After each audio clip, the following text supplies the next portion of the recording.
在刚创建的新账号里，往下拉到底部，点击条款。账号的归属地显示为美国，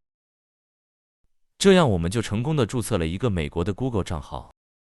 大家好，今天我给大家介绍一个不需要电话号码，通过手机 Google 邮箱 APP100%成功注册 Google 新的美国账号的快速方法。在使用美国节点手机上，打开 Google 邮箱 APP， 点击右上角账号图标，然后点击添加其他账号，选择 Google， 点击创建账号，选择个人用途，点击下一步，填写姓氏和名字，然后下一步，填写生日和性别，年龄填写18岁以上即可。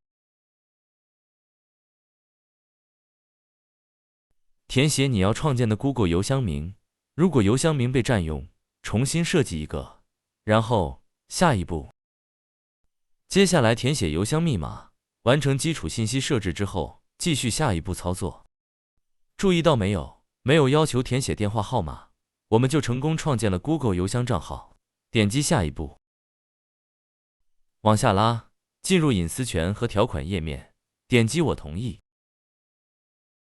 继续点击确认，然后我同意，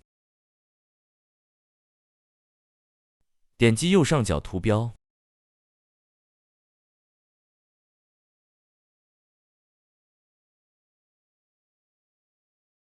点击管理您的 Google 账号，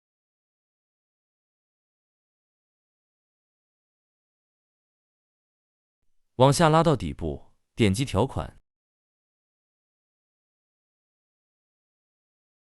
账号的归属地显示为美国，这样我们就成功的注册了一个美国的 Google 账号。如果你成功注册了新的 Google 美国账号，请务必点赞、分享并订阅我的频道，谢谢观看。